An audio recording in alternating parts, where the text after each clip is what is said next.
नमस्कार, बहुत स्वागत है आपका रिपोर्टर लाइव देख रहे हैं आप। मैं हूं आपके साथ शिवम सोनी। रिपोर्टर लाइव में हम आपको दिन भर की तमाम महत्वपूर्ण खबरों से करेंगे अपडेट। तो चलिए शुरुआत करते हैं रिपोर्टर लाइव का सिलसिला। और पहली खबर है दिल्ली से, जहां पर जंतर मंतर पर धरना दे रहे पहलवानों को अपना समर्थन देने के लिए कांग्रेस नेता नवजोत सिंह सिद्धू वहां पहुंचे। और इस दौरान उन्होंने क्या कुछ कहा, बता रहे हमारे सहयोगी नितिन चौधरी।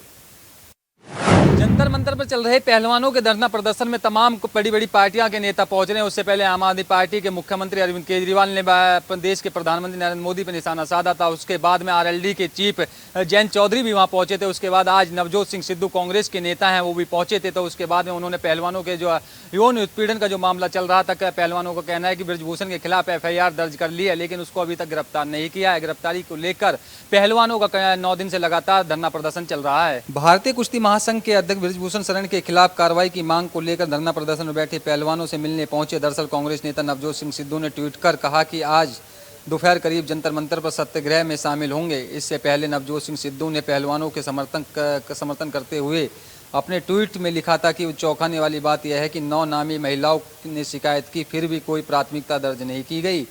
यह भारतीय इतिहास में समय के गाल पर एक आंसू होगा। सिद्धू ने आगे लिखा था कि कोई भी देश जो अपनी आइकान में अपमान करता है, वह अपने ही गौरव को ठेस पहुंचाता है। इन महिला खिलाड़ियों का ने ना सिर्फ देश का नाम रोशन किया है, बल्कि लाखों लोगों की आकांक्षाओं का पंख दिए हैं। ऐसे में उनके स्वाभिमान को चोट पहुंचाना भारतीय को गौरव चोट पहुंच रहा है। सिद्धू ने लिखा, क्या हमेशा हमारे देश के बड़े लोग अब कानून से भी ऊपर हैं। कानून को एक नागरिक स्थापित करना चाहिए कि पीढ़ियों को महिलाओं का अपमान करने में पहले काम करना चाहिए। एक अच्छा उदाहरण, सबसे अच्छा उपदेश है जो आप दे सकते हैं।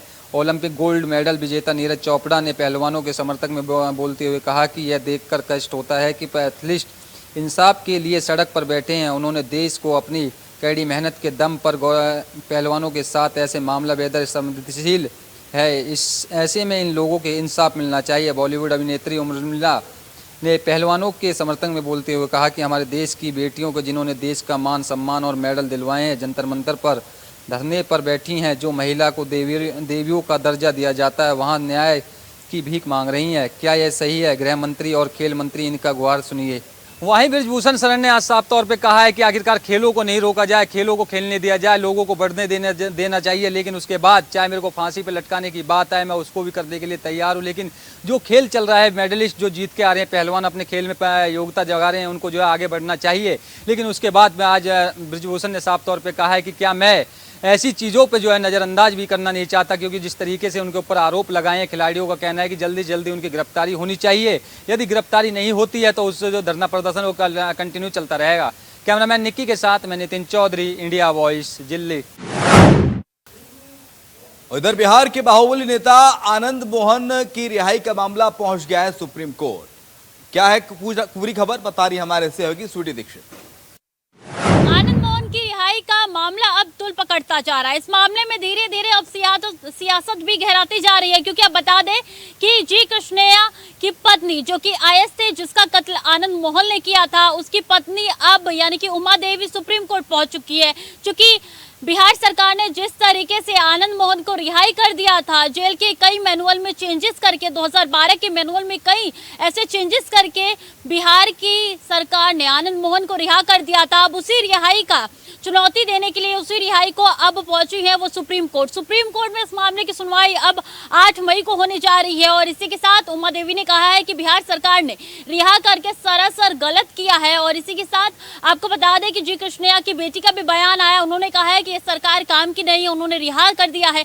एक ऐसे खुखार अपराधी को रिहा किया है जिसने ना सिर्फ मेरे पिता को मौत के घाट उतारा था, बल्कि कई ऐसे निर्दोष थे जिनको मौत के घाट उतारा था। तो ऐसे में रिहाई बिहार सरकार के लिए एक बड़ी चुनौती बनती हुई जा रही है, क्योंकि लगातार सियासत जो इस पे जारी है। और ये कहा जा रहा है कि आनंद मोहन की रिहाई में राजपूतों का वोट जो है बिहार सरकार अपने खेमे में लाने की कोशिश कर रही है। तभी तो ना कोई पार्टी बोल रहा है, ना बीजेपी इस पे विरोध जता रही है। अब देखना होगा कि 8 मई के क्या कुछ सुप्रीम कोर्ट इस पे फैसला सुनाती है।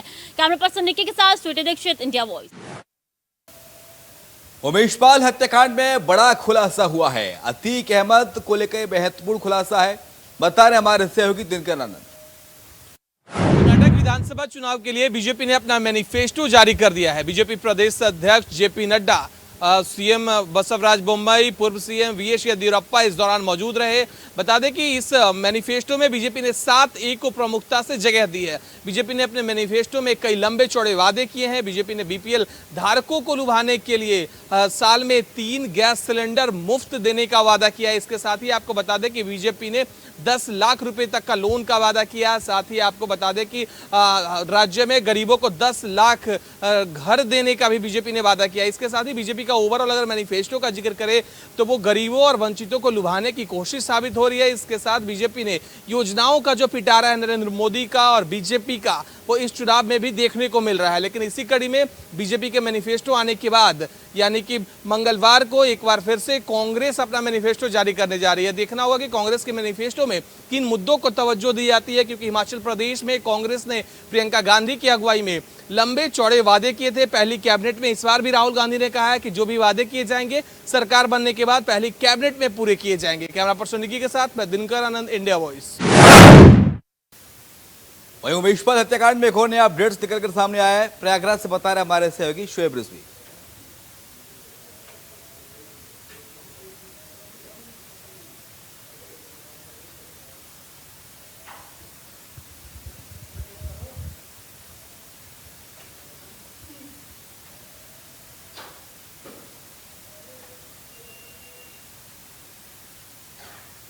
उमेश पाल हत्याकांड और उसके बाद अतीक अशरफ की पुलिस कस्टडी में हत्या, ये 2 मामले लगातार अभी भी चर्चा में बने हुए हैं और पुलिस और एसटीएफ की टीम दोनों मामलों में लगातार जांच कर रही है और नए नए खुलासे भी सामने आ रहे हैं। जहां उमेश पाल को लेकर के अतीक के परिवार पर लगातार शिकंजा कस रहा है, ख़ासतौर से अतीक की जो पत्नी है शाइस्ता परवीन, उनको लेकर के एसटीएफ लगातार छापेमारी कर रही है। ख़ासतौर से गुड्डू मुस्लिम जो उमेश पाल हत्याकांड में शूटर रहा है उसकी तलाश की जा रही, क्योंकि कहा जा रहा है कि कहीं ना कहीं गुड्डू मुस्लिम अब वो कड़ी है जिससे इस पूरे घटना का खुलासा हो सकता है। उसके अलावा शाइस्ता परवीन को कहाँ से मदद मिल रही है, कौन लोग हैं जो उसको भागने में मदद कर रहे हैं, साथ ही साथ तो वो तमाम बिल्डर्स जो अतीक को कहीं ना कहीं फाइनेंस कर रहे थे या अतीक पर अब वो खुद मुकदमा करवा रहे हैं, इन तमाम विषयों पर लगातार जांच की जा रही। वहीं अतीक और अशरफ की जिस तरह से पुलिस कस्टडी में हत्या की गई थी, उसके जो शूटर्स पकड़े गए हैं उन्होंने किनके इशारे पर ये घटना को अंजाम दिया, कौन लोग इसके दोषी हैं, इनको वेपन्स कहां से मिला, इन तमाम पहलुओं पर हालांकि 2 महीने से ज़्यादा समय बीत चुका है। इस घटना की शुरुआत हुई है और अभी भी इस घटना के अलग अलग पहलुओं पर रोज़ाना नए नए सवाल उठ रहे हैं और उसको लेकर के नई नई चर्चाएं गर्म हो जा रही हैं। लेकिन ये कहा जा सकता है कि अभी भी एसटीएफ को वो जो आरोपी है जो इस घटना के बारे में बहुत कुछ खुलासा कर सकता है, यानी गुड्डू मुस्लिम, वो पुलिस और एसटीएफ की पहुंच से दूर है। वहीं शाइस्ता परवीन को अभी तक एसटीएफ पकड़ नहीं पाई। हालांकि कई बार ऐसा लगा कि एसटीएफ शाइस्ता परवीन के बहुत नज़दीक पहुंच चुका है, कई बार पुलिस ने कई गांव में दबिश भी दी, लेकिन अभी तक शाइस्ता परवीन को पकड़ नहीं पाई। तो ऐसे में ये सवाल उठ रहे हैं कि आखिर इस घटना का कब खुलासा होगा और वो आरोपी जो बहुत सरगर्मी से जिसको एसटीएफ पर पुलिस तलाश कर रही है वो कब पकड़े जाएंगे और इस घटना की पूरी सत्यता लोगों के सामने आ पाएगी। Shoaib Rizvi, India voice, Prayagraj. उधर कर्नाटक चुनाव के लिए भारतीय जनता पार्टी ने अपना घोषणा पत्र जारी कर दिया है। क्या कुछ है खास इस संकल्प पत्र में, बता रहे हैं दिनकर आनंद। उमेश पाल हत्याकांड में प्रत्येक दिन नए नए खुलासे सामने आ रहे हैं। इसी कड़ी में एक और नया खुलासा सामने आया है। हालांकि इंडिया वॉइस इस खबर की पुष्टि नहीं करता। खबर सामने आ रही है कि साबरमती जेल में अतीक अहमद ने अपने भाई अशरफ और बेटे असद सहित हत्याकांड में शामिल सभी शूटर्स को आईफोन दिलवाए थे। आईफोन के जरिए साबरमती जेल में बंद अतीक और अशरफ सभी शूटर से एक अलग फेस टाइम पे एक अलग कोड नेम से बातचीत किया करते थे और पूरे हत्याकांड का साजिश को अंजाम दिया करते थे। आपको बता दें कि इस फेस आईडी और फेस कोड का जिक्र एक डायरी में किया गया है जो कि प्रयागराज से बरामद किया गया है। इस खबर ये चर्चा में आ रही है कि प्रयागराज में वो पुलिस ने डायरी बरामद की है। हालांकि इस बात की कितनी पुष्टता है इसकी कंफर्मेशन इंडिया वॉइस नहीं करता, लेकिन प्रत्येक दिन नए नए खुलासे हो रहे हैं उमेश पाल और अतीक अहमद को लेकर। इस बीच एक और खुलासा हुआ। आपको बता दें कि साबरमती जेल में बैठ के फेस आईडी फेस टाइम के जरिए अतीक सभी शूटर्स से बात किया करता था, देखता था कि कैसे इस हत्याकांड में नए नए मौके मिल रहे हैं, किस तरीके से किस जगह पे उमेश पाल को शूट किया जा सके। कैमरा पर्सन निकी के साथ मैं दिनकर आनंद, इंडिया वॉइस। और इधर मुरादाबाद के चुनावी रण में सीएम योगी आदित्यनाथ ने चुनाव प्रचार किया, बता रहे हमारे सहयोगी शारिक सिद्दीकी। उत्तर प्रदेश के मुरादाबाद जनपद के मझौला इलाके के रामलीला ग्राउंड में आज प्रदेश के मुख्यमंत्री योगी आदित्यनाथ एक जनसभा को संबोधित करने के लिए पहुंचे हैं, जिसमें प्रदेश के मुख्यमंत्री योगी आदित्यनाथ के द्वारा मुरादाबाद के महापौर प्रत्याशी विनोद अग्रवाल के समर्थन में जनसभा की है। दरअसल भारतीय जनता पार्टी के द्वारा तीसरी बार भी विनोद अग्रवाल को प्रत्याशी बनाया है। विनोद अग्रवाल 2 बार के मुरादाबाद से महापौर के चुनाव जीते हैं। इसके बाद ही भारतीय जनता पार्टी के द्वारा एक बार दोबारा भरोसा जताया गया। वहीं मुरादाबाद जनपद में बीते 24 घंटे से मूसलाधार बारिश हुई थी, जिसके बाद मूसलाधार बारिश समाप्त होने के बाद प्रदेश के मुख्यमंत्री की जनसभा मुरादाबाद जनपद में की गई है, जिसमें प्रदेश के मुख्यमंत्री के द्वारा मुरादाबाद में महापौर प्रत्याशी के समर्थन में जनसभा की गई है। तो कार्यक्रम के अंदर भारी संख्या में लोग उपस्थित रहे। मुरादाबाद जनपद के मझौला स्थित रामलीला ग्राउंड में जनसभा का किया गया आयोजन। शारिक सिद्दीकी, मुरादाबाद। मुरादाबाद में एआईएम के अध्यक्ष शौकत अली खान ने एक भड़काऊ बयान दिया है, बता रहे हमारे सहयोगी शारिक सिद्दीकी। मुरादाबाद जनपद में एआईएम के प्रदेश अध्यक्ष के द्वारा एक जनसभा का आयोजन किया गया, जिसमें जनसभा के दौरान प्रदेश अध्यक्ष शौकत अली के द्वारा कई गंभीर आरोप लगाए गए हैं। मंच पर अतीक और अशरफ को लेकर कई बड़ी बातें कही गई हैं। वहीं इसी बीच शौकत अली की जुबान भी बहकी है, जिसमें शौकत अली के द्वारा मंच पर से ही जिन्होंने अतीक और अशरफ की हत्या की थी, उन पर कड़े अपशब्दों से निंदा की है। वहीं जब जानकारी की गई है, मुरादाबाद जनपद में ये कार्यक्रम का आयोजन था, जिसमें निकाय चुनाव को लेकर अपने प्रत्याशी के समर्थन में वोट मांगने के लिए शौकत अली पहुंचे थे, जिसमें मंच पर इस तरीके का बयान शौकत अली के द्वारा दिया गया है। Shariq Siddiqui, India voice, Moradabad. आदिवासी नेता नंद कुमार साय ने छत्तीसगढ़ में भारतीय जनता पार्टी को तगड़ा झटका दिया है, और तगड़ा झटका एन चुनाव से पहले है, बता रहे हमारे सहयोगी रायपुर से मनोज शुक्ला। छत्तीसगढ़ के आदिवासी नेता नंद कुमार साय ने आखिरकार भाजपा से मुंह मोड़ लिया और आज कांग्रेस की सदस्यता ग्रहण कर ली। जी हां, दरअसल नंद कुमार साय ने कल रविवार के दिन भाजपा से मुंह मोड़ लिया और अपना इस्तीफा प्रदेश अध्यक्ष अरुण साव को सौंप दिया। उसके बाद आज यानी सोमवार को उन्होंने राजीव भवन में मुख्यमंत्री भूपेश बघेल के समक्ष कांग्रेस की सदस्यता ग्रहण कर ली। इसी समय कांग्रेस अध्यक्ष मोहन मरकाम भी उपस्थित रहे।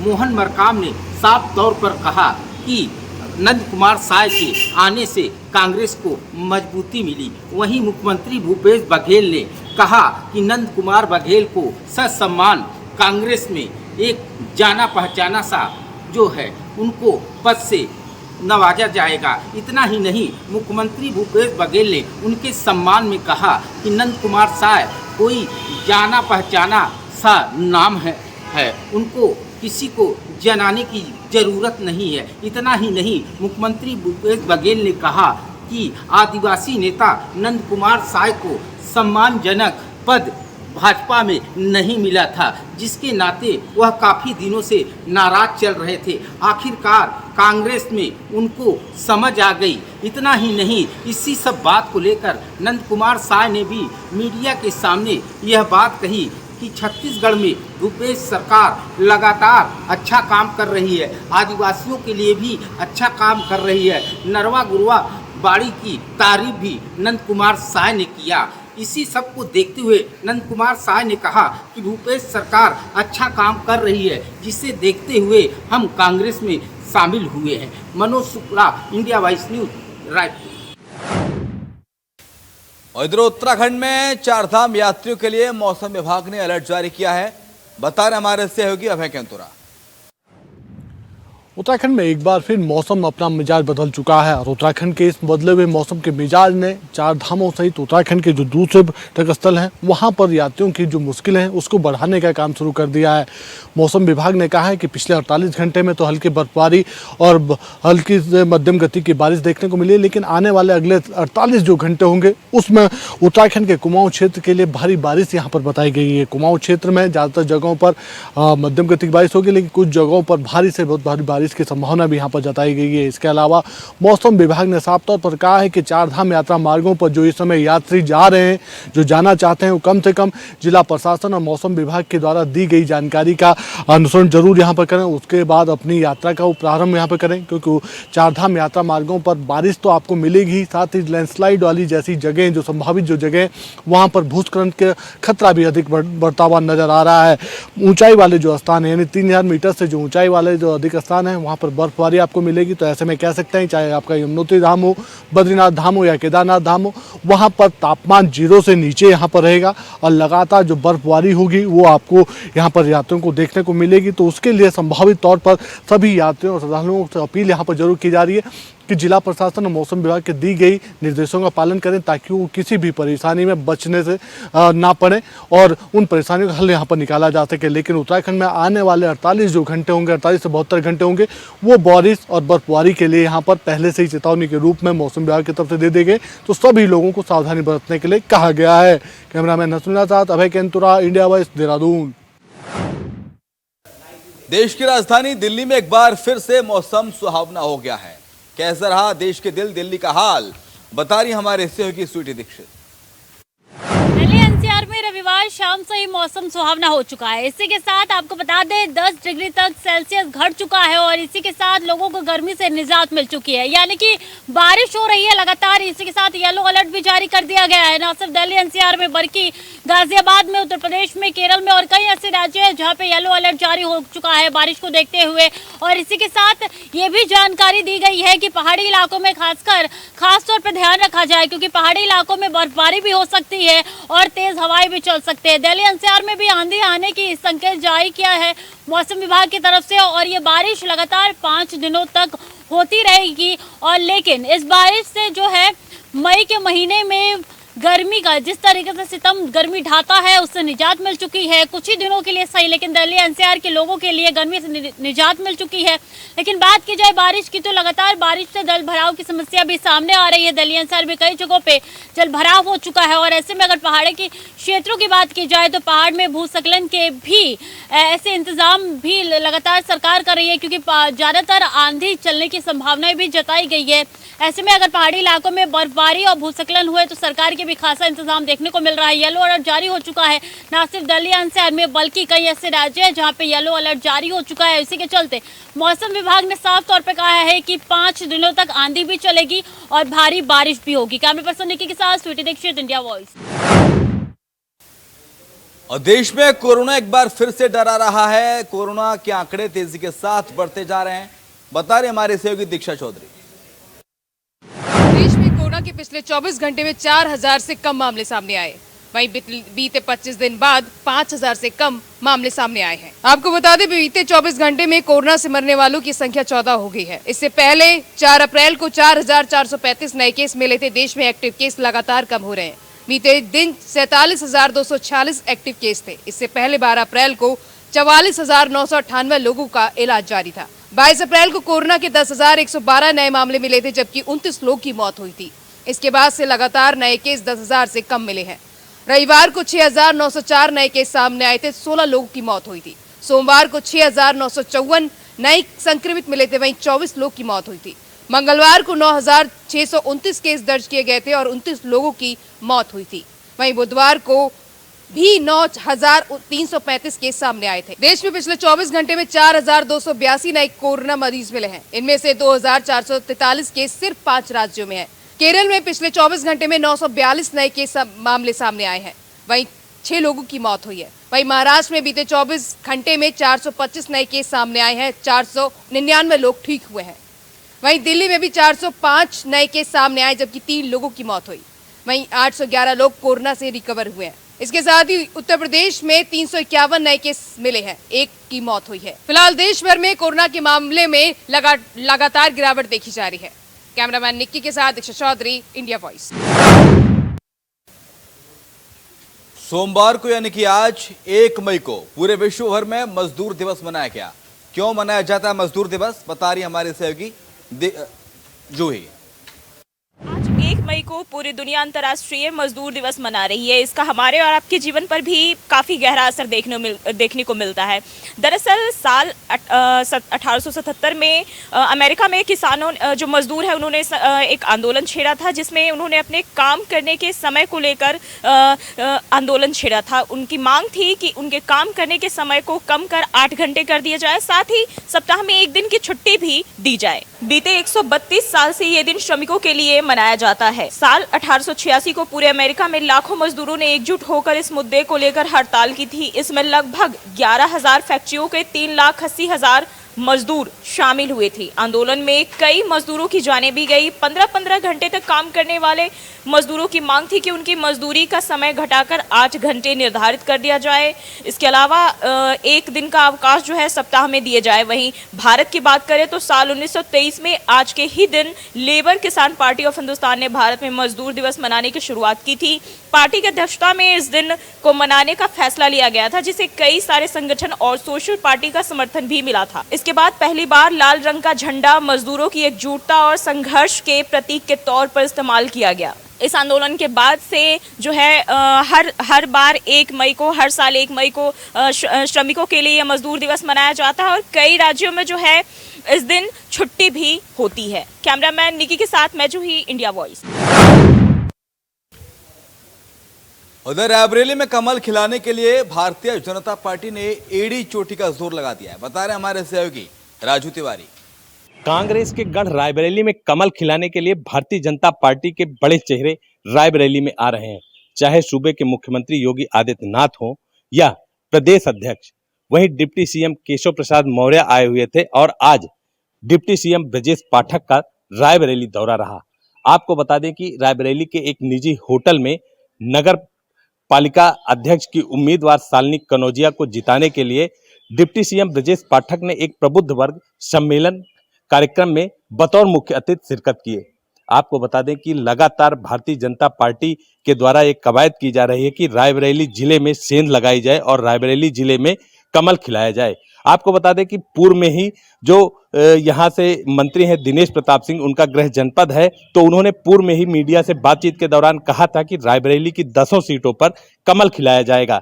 तो इस तरह की दावेदारी लगातार ये देखी जा रही कि किस तरह से भारतीय जनता पार्टी अपने पक्ष में ये जो सेमीफाइनल कहा जा रहा है लोकसभा का, उसको जीतने का प्रयास कर रही है।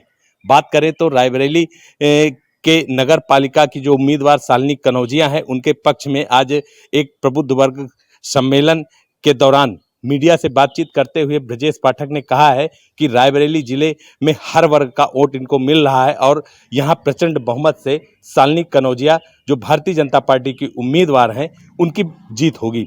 लेकिन वहीं अगर देखा जाए तो लगातार भारतीय जनता पार्टी के बड़े चेहरे जो रायबरेली जिले पे फोकस कर रहे हैं, उस पे लगातार चर्चाएं बनी हुई हैं। और जिले की बात करें तो जिले में हर व्यक्ति इस बात पर ध्यान दे रहा है कि किस तरह से भारतीय जनता पार्टी के द्वारा कवायद की जा रही। वहीं बात करें चाहे समाजवादी पार्टी हो या कांग्रेस, हालांकि कांग्रेस का गढ़ रायबरेली जिला रहा है और यहाँ की सांसद जो है वो कांग्रेस की अध्यक्ष सोनिया गांधी हैं, वो यहाँ से सांसद हैं। तो कहीं ना कहीं अगर देखा जाए तो भारतीय जनता पार्टी के द्वारा कांग्रेस के गढ़ में सेंध लगाकर कमल खिलाने का लगातार प्रयास किया जा रहा है और इसी के क्रम में बड़े चेहरे लगातार रायबरेली जिले आ रहे हैं और अनेक तरह से उनके द्वारा कवायद की जा रही है। वहीं आपको बता दें कि पत्रकारों से वार्ता के दौरान ब्रजेश पाठक ने कहा है कि जिले में लगातार विकास की रफ्तार देने के लिए यहाँ से शालिनी कनौजिया को जिताकर यहाँ की जो जनता है वो भेजेगी, तो कहीं ना कहीं यहाँ की रफ्तार जो होगी विकास की वो काफी बढ़ जाएगी। Raju Tiwari, India voice, Raebareli.